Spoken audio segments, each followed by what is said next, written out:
자, 이어서 우리 96번 2023년 9월 재경관리사 기출문제 원가관리에게 96번 보겠습니다. 변동원가와 전부원가에 대한 설명을 옳지 않은 것. 자, 우리 변동원가는 이제 내부계획과 통제, 관리액의 어떤 중점이고요. 전부원가는 제품원가 계산, 매출원가 계산, 외부 보고 목적이 주된 포커스입니다. 2번 변동원가 계산은 이제 공장에서 발생한 원가 중 직접 재료원가, 직접 노무원가, 변동 재료원자원가만 제품원가에 포함시키고 고정 재료원자원가는 제품원가에 포함시키지 않습니다. 이에 반해 전부원가는 직접 재료, 직접 노무, 변동 재료, 고정 재료까지 제품원가에 포함시킵니다. 3번 우리 변동원가는 공은익 접근법 손익계산서, 매출액, 총변동원가, 공은익, 총고정비, 영업이익 이런 공은익 접근법 관리회계 방식입니다. 정답은 4번이죠. 전부원가는 이익 결정이 판매량과 생산량에 따라 영향을 받지만 우리 변동원가 계산은 판매량에 따라서만 영업이익 영향을 받기 때문에 좀 더 관리회계 목적은 변동원가 계산이 더 적합합니다. 정답 4번입니다. 97번 자, 3일은 신제품 A를 500단위 생산하였는데 이에 대한 단위당 변동원가가 10원이고 단위당 고정원가는 3원입니다. X년에 신제품에 대한 기초재고액은 없었으며 기말재고 수량만이 200단위일 경우 전부원가 계산 방법 대신에 변동원가 계산 방식을 적용한다면 X1년 12월 30일의 기말재고액은 전부원가 계산 방식에 비해서 얼마나 변동하는가. 우리 공식만 기억하시면 되죠.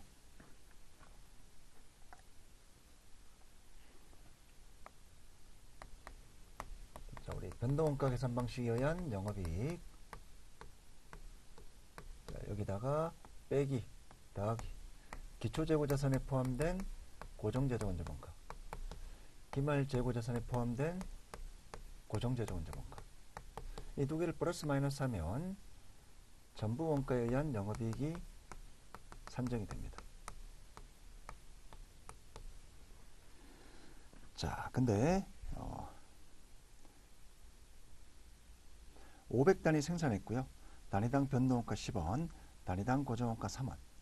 신제품에 대한 기초작은 없습니다. 여기 제로고요. 자, 근데 기말 재고 수량이 200개일 때 200개 곱하기 단위당 고정재정원자원가 단위당 고정재정원자원가는 3원이죠. 그러면 이 차익만큼 변동원가가 더 클 수밖에 없습니다. 차익이 얼마죠? 600원입니다. 600원만큼 우리 전부원가에 대한 영업이 더 크고요. 그리고 기말 재고액도 영업이익은 이제 전부원가 이익이 더 크고요. 문제에서는 기말 재고액이니까 변동원가에 의한 기말 재고니까 자, 이만큼에 대해서 전부원가는 기말 재고에 포함됐지만 변동원가 계산은 200개 고정재정원가 단위당 고정재정원가 3원 600원만큼 기말 재고에 더 적을 겁니다. 이만큼에 대해서 우리 변동원가 계산은 포함되어 있지 않으니까 우리 매출원가는 기초재고 더하기 단기 제조 그 다음에 기말 재고액을 빼죠. 기말 재고액을 빼서 매출원가가 산정이 됩니다.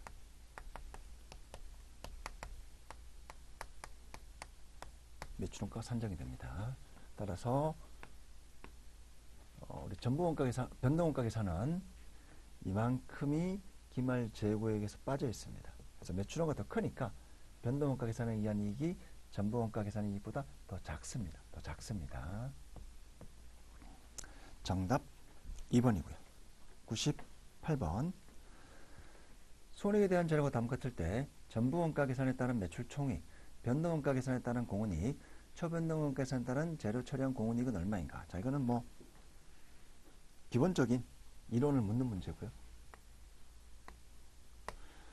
자, 전부원가 매출 총익 총 매출액 있죠. 총 매출액. 자, 판매량 2만 개.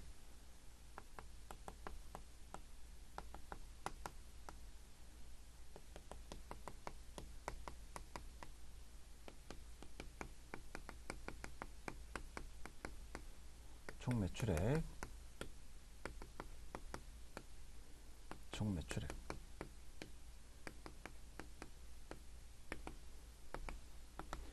자, 판매량이 2만 개고요. 개당 판매 단가, 개당 판매 가격 500원.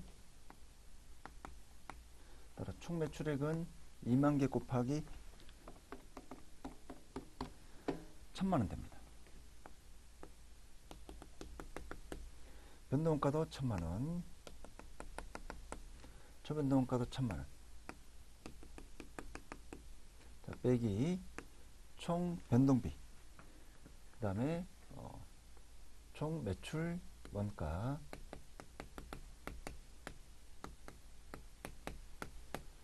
자, 매출 원가.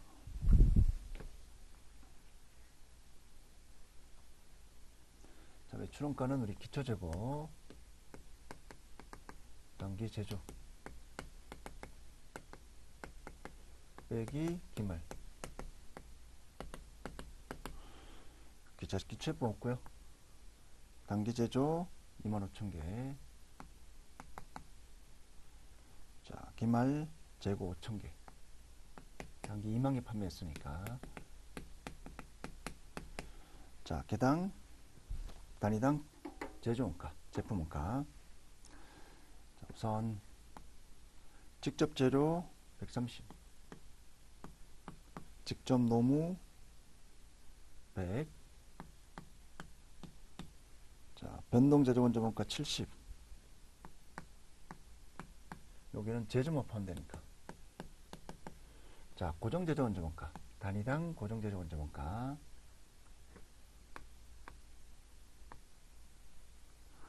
총 발생한 고정 제조 원자원가 20만 원. 더하기 생산량 25,000개. 단위당 고정 제조 원자원가, 단위당 고정 제조 원자원가 8이 나오고요.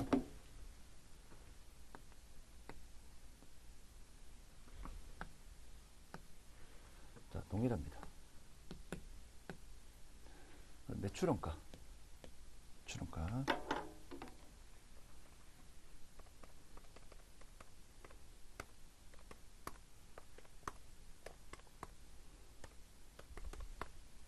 $760만 원이죠. 자, 매출 총이익. 매출 총이익은 240만 원입니다. 240만 원. 계산이. 자, 다시 볼게요. 판매 가격 2만 개 곱하기 단당 판매가 500, 1000만 원이고요. 자, 매출원가. 기초재고 없고요. 단기 생산량 25,000개, 기말재고 5,000개, 2만 개 판매했고요.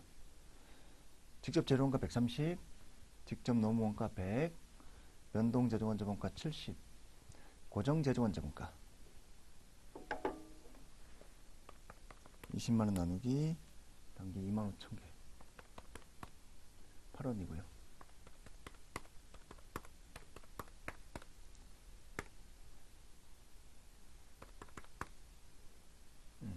요 계산이 틀렸네요. 계산이 760이 아니라 6160000. 자, 요거 전체 합을 다시 볼게요. 130 더하기 100 더하기 70 더하기 8, 308입니다. 따라서 308 곱하기 2만 개 하면 되죠. 616만 원.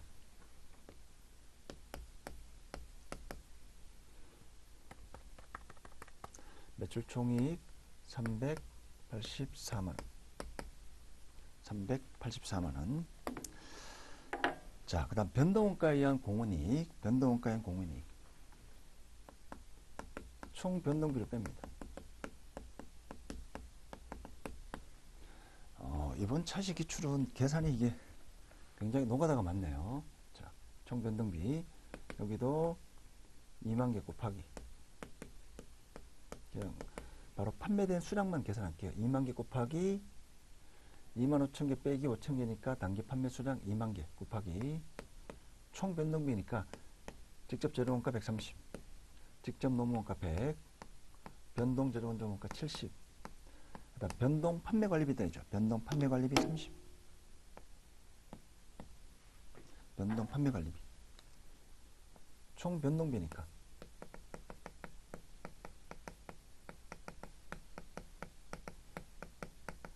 총 변동비. 매출원가는 요 숫자고요. 직접 재료원가, 직접 노무원가, 변동 재료원자원가만 제품원가에 포함시키고, 요거는 이제 매출원가. 요거는 변동 판매관리비. 이렇게 해서 총 변동비가 산정이 되는 겁니다. 변동 매출원가 더하기 변동 판매관리비 총 변동비 해야만 총 공원이익이 산정이 되죠. 자, 총 변동비 130 더하기 100 더하기 70 더하기 30 곱하기 2만 개 660만 원. 따라서 총 공원이익은 340만 원. 340만 원. 자, 그다음 재료 처리랑 공원이익. 재료 처리랑 공원이익. 자, 초변동원가 재료 처리랑 공원이익은 여기선 재료원가만 계산한 매출원가. 나머지는 전부 다 운영 비용으로 간주가 되고요. 초변동원가 계산에서 직접 재료원가만 매출원가로 계산한 금액이 재료 처리랑 공원이익. 자, 2만 개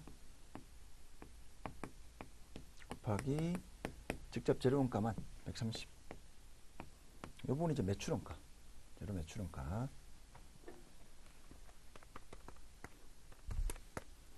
260만 원.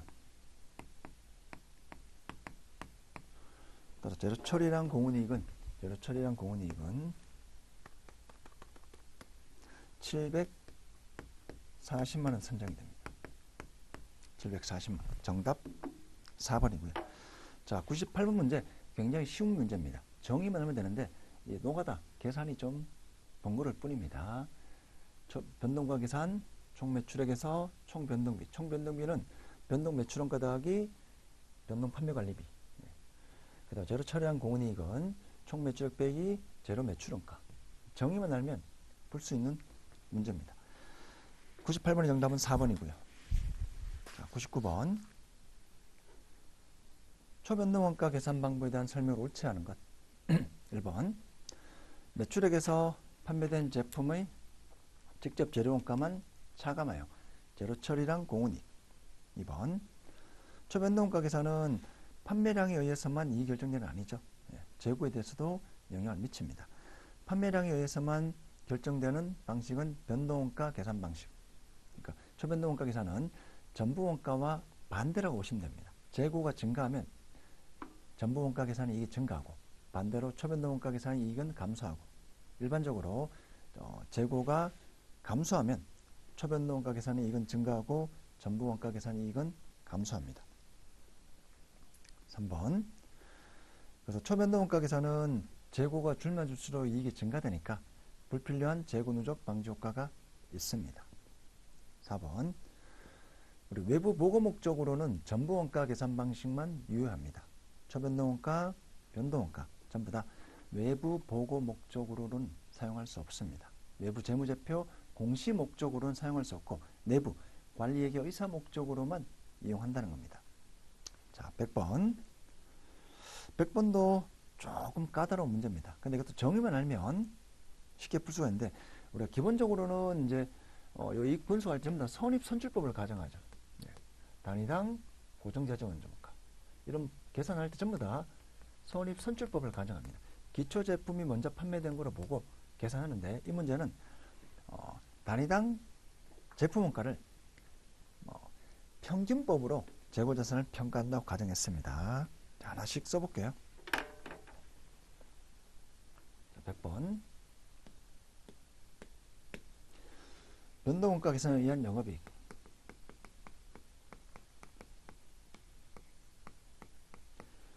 마이너스 기초재고에 포함된 고정재조 원자원가 플러스 기말재고에 포함된 고정재조 원자원가 플러스 마이너스에서 전부 원가 계산에 의한 영업이익이 산정이 되는 겁니다. 네.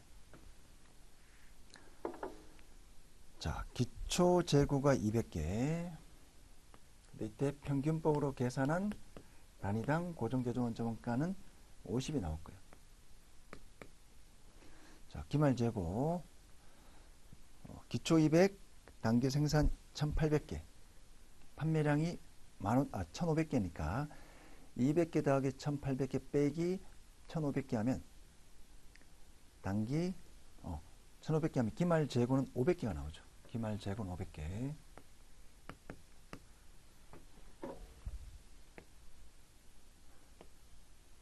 자, 기초 200개, 단기 생산 1800개, 단기 판매 1500개. 차변과 대변 합은 같아야 되니까 기말 재고는 500개가 선정이 됩니다. 자, 이때 이제 단위당 고정재조 원자원가 계산하는데 재고자산을 평균법으로 계산한다고 했으니까 이 단위당 고정재조 원자원가도 평균법으로 계산이 됩니다. 자, 변동원가 계산에 의한 영업이익보다 15,000원 큽니다. 이거 두 개 더한 게 플러스 1,500원이 나온다는 거죠. 플러스 1,500원. 따라서 요 계산 방식에 따라서 단위당 고정재조 원가를 구할 수가 있습니다. 자, 공식 마이너스 200 곱하기 50 더하기 500개 곱하기 x 한 개 플러스 1,500원이 나옵니다. 변동원가 계산에 의한 영업이익보다 전부원가 계산에 의한 영업이익이 1,500원 크다 했으니까 이 두 개 더한 금액이 1,500이 나와야 됩니다. 자, x 구해볼게요.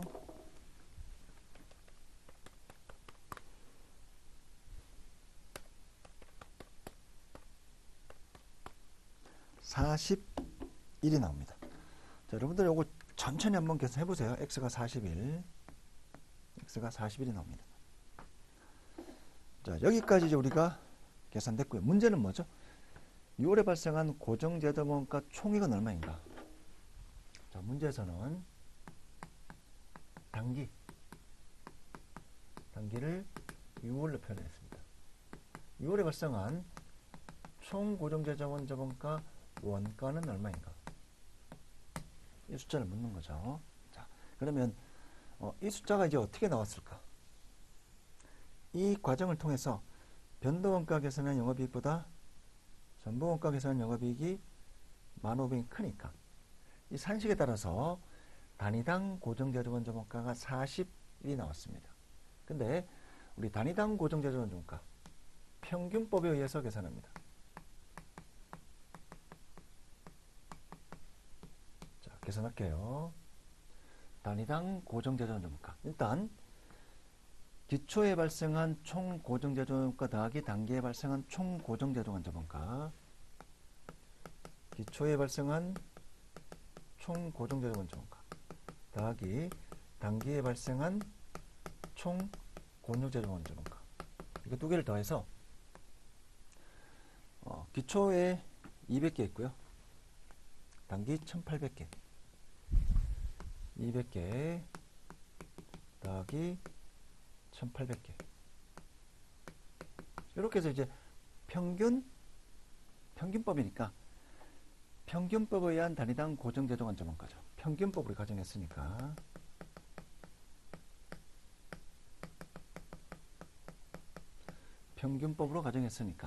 단위당 고정재조원가 평균법으로 가정했으니까 자, 기초재고에 포함된 총 고정재조원가 이 숫자죠. 200 곱하기 50 만이 되고요.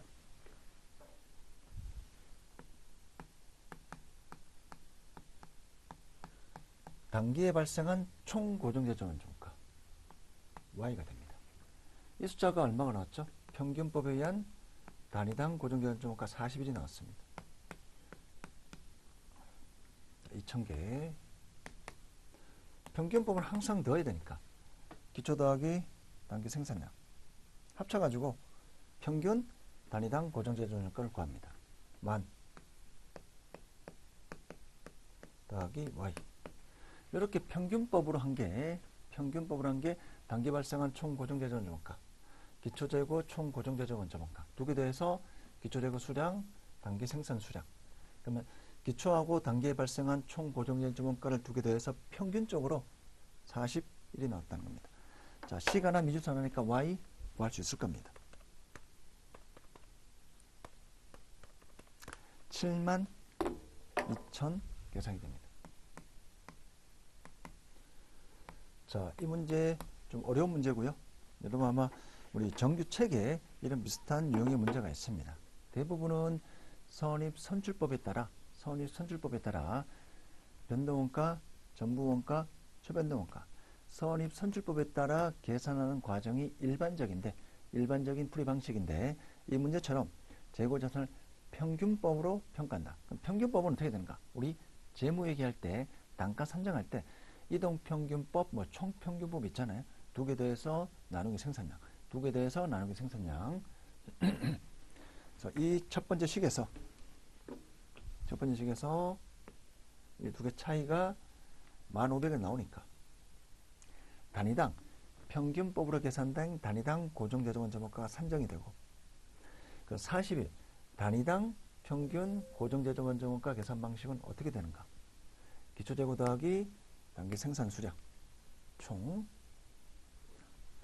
생산 수량 그 다음 총 고정제조 원자원가 정기에 발생한 총 고정제조 원가 단기에 발생한 총 고정제조 원자원가 이거는 이제 기초재고에 포함된 고정제조 원자원가 정기지만 기초재고에 포함된 고정제조 원자원가 총액 단기에 발생한 총 고정제조 원자원가 두 개 더해서 나누기 생산량으로 기초재고 수량 더하기 생산량으로 하면 단위당 기초까지 포함된 평균 고정제조 원자원가를 산정할 수가 있습니다. 72,000원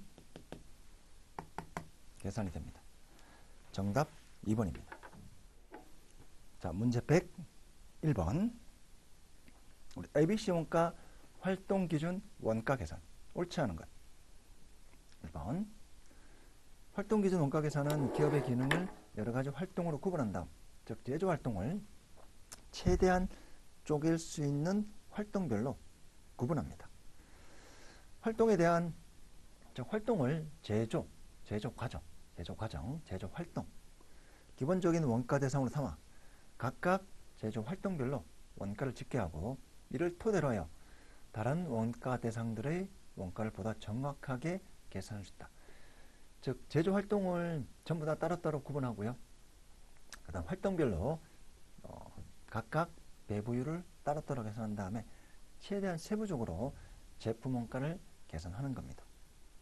따라서 활동기준 원가 계산을 사용하게 되면 보다 정확한 원가 계산이 되고요.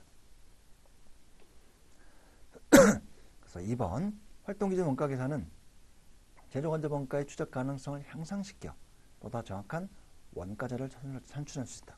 과거처럼 한 개, 두 개의 제조원자원가 배부율을 산정하는 게 아니라 수십 개, 실무에서는 엄청 많습니다. 최대한 쪼개서 배부율을 구하고 제품 원가를 계산하면 더 정확한 원가 계산이 된다. 3번 활동기준 원가 계산은 주로 다품종 소량 생산, 즉 제조간접원가의 비중이 높은 기업에 더 정확한 제품 원가 계산을 기여할 수가 있습니다. 더 정확하게 제품 원가 계산을 구하는 데 기여할 수 있기 때문에 주로 다품종 소량 생산 소품종 다량 생산은 이제 제품의 종류가 많지 않으면 제조 원자원가 비중도 적겠죠. 그리고 이제 제조 원자원가 비중이 커야만 제품별로 다품종 제품별로 배부하면 배부율이 굉장히 중요한 역할을 차지할 겁니다. 3번이 정답입니다. 자, 4번 제품은 활동을 소비하고 활동은 자원을 소비한다는 사고에 근거한다. 즉 제조 과정이 따로따로 해서 제품 원가를 배부율을 구해서 제품 원가를 계산하자는 논리입니다. 자, 우리 102번 다음 중 원가 추정에 관한 설명으로 옳지 않은 것. 1번 원가 추정의 목적은 우리 과거 원가 정보를 바탕으로 미래 원가 함수를 추정함으로써 기업의 미래 의사결정, 계획, 통제, 손익분기점 판매량, 목표이익을 얻기 위한 판매량 이런 다양한 계획과 의사결정에 사용하기 위해서 원가 함수를 추정합니다. y = ax 플러스 b 이게 원가 함수죠. 원가 함수, 수익 함수 y = p 곱하기 q x q를 표현해도 될 관계없고요. 자, 수익 함수 이렇게 되고요. 또 합한계 이익 함수고요. 그래서 종속 변수는 이게 q가 독립 변수죠. 조업도 생산량 y가 종속 변수고요. 종속 변수는 이제 이 독립 변수 투입 금액에 따라 투입량에 따라 투입 숫자에 따라 이 y 숫자가 바뀌는 거. y는 종속 변수입니다. 그래서 원가함수 y = ax 플러스 b면 조업도가 독립 변수고요. 투입하죠. 1개, 2개, 10개, 100개, 1000개. 조업도 독립 변수와 이 독립 변수 투입에 따라 원가 함수 y가 변합니다. 그래서 원가는 종속 변수입니다. x에 따라 q에 따라 투입된 숫자에 따라 y 숫자가 달라지는 거죠. 종속 변수. 정답 2번입니다. 3번. 자, 원가 추정 시 우리 원가에 미치는 영향은 조업도 뿐이라고 가정합니다. 현실에서는 다른 것도 있지만 조업도밖에 없다라고 가정합니다. 4번. 원가 추정 시 관련 범위 내에서는 단위당 변동원가와 총고정원가는 일정하다고 가정합니다. 정답 2번이고요. 103번. 원가를 추정하는 방법 중 변동비와 고정비 분류에 있어 원가 담당자 주관이 개입될 수 있는 단점을 가지고 있는 원가 추정 방법은 무엇인가? 정답은 계정 분석법이죠. 계정 분석법. 변동비와 고정비를 구분하는데 원가 담당자가 판단을 해야 되기 때문에 다소 주관적인 요소가 개입될 수 있습니다. 104번. 손익분기점 판매량과 손익분기점 매출액. 자, 전형적인 문제입니다. 104번.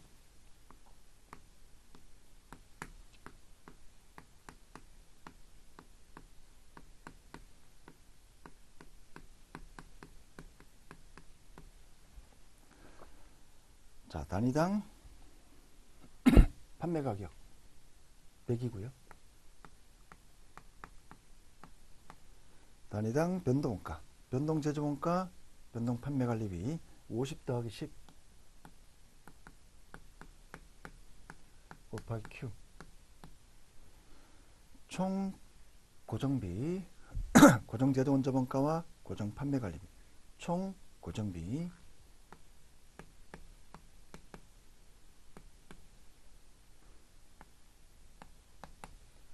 자, 이럴 때 이익이 제로가 되는 게 손익분기점 판매량이죠. 식 하나, 미주수 하나니까 Q를 구할 수 있습니다.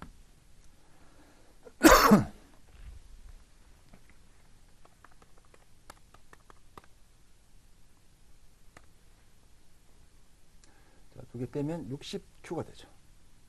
40Q, 60, 100, 40Q.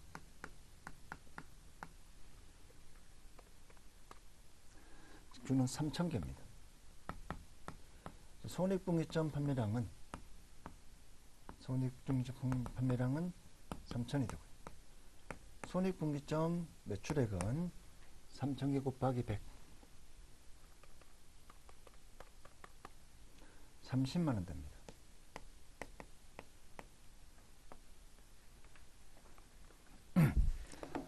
자, 손익분기점 판매량 3000단위, 손익분기점 매출액 30만원이고요. 정답 2번입니다.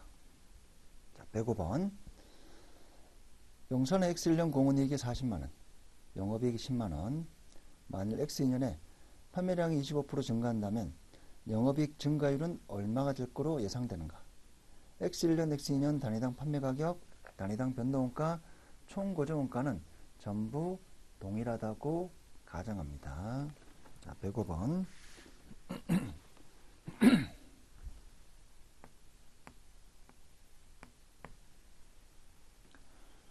자, 우리 숫자를 적어 볼게요.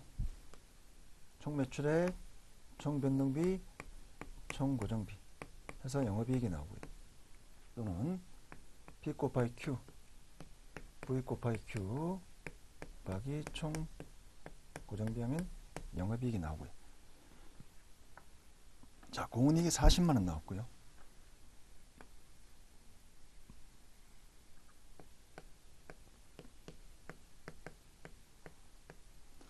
영업이익이 10만원이니까 고정비는 30만원. 그래서 이익이 10만원 나왔습니다. 자, 만약에 판매량이 25% 증가, 판매량 25% 증가, 여기서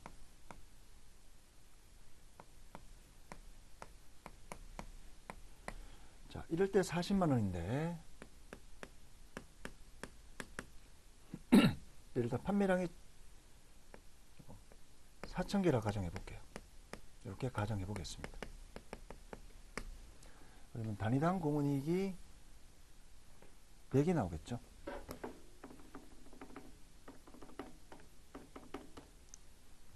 100이 나옵니다. 단위당 공은이익 100. 예를 들어 이제 판매량이 25% 증가하면 여기가 1.25가 되겠죠.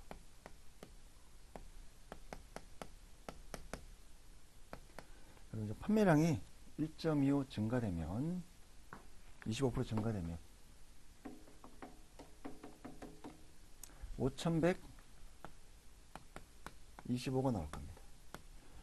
5,125. 그러면 공은이익도 증가될 수밖에 없죠. 공은이익도 증가될 겁니다. 자, 51만 2,500원. 자, 판매량이 25% 증가되면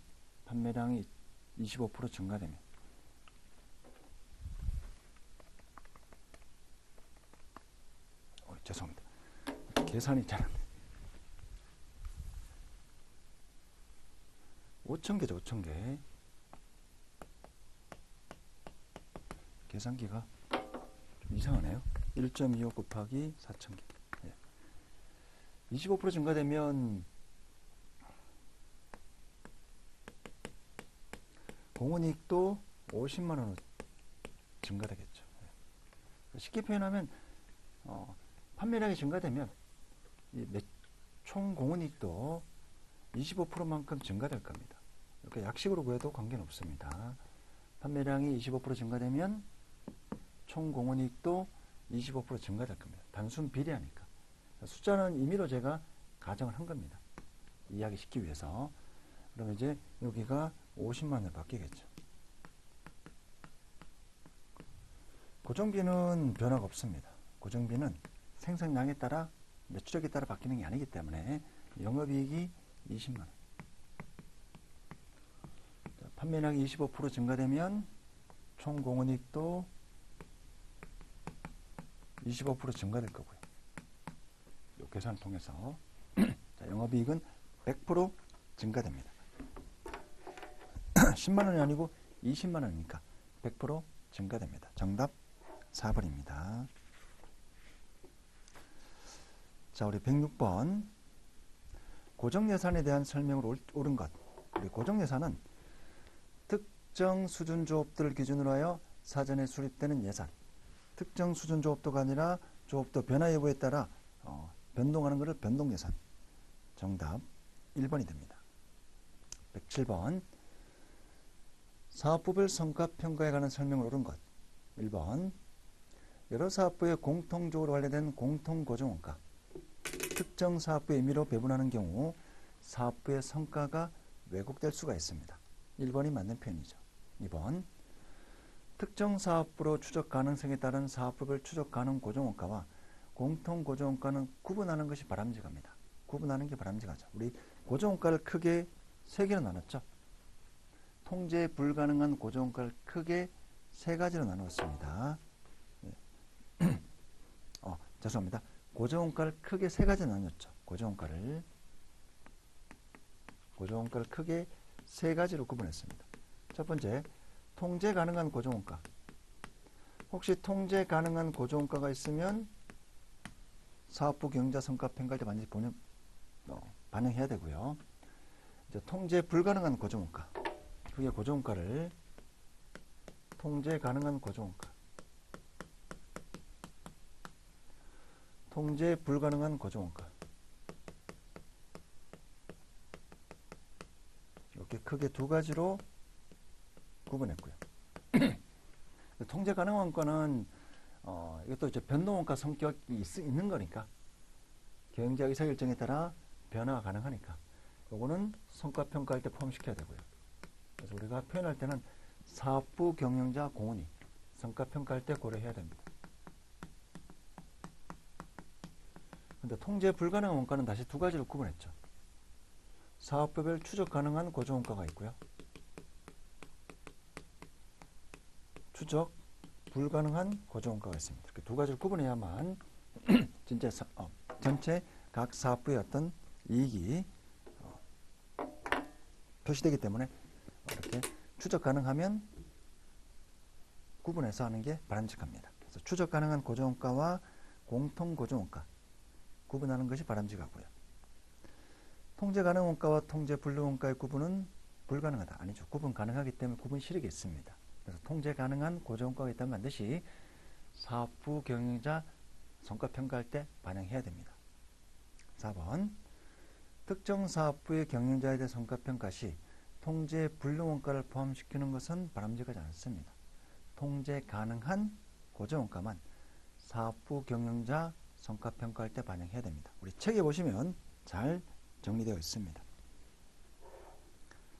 자, 108번.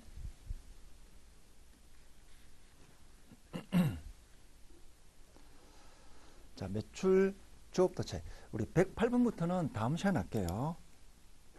강의가 너무 길어지면 좀 힘드니까 108번부터는 다음 시간에 하겠습니다.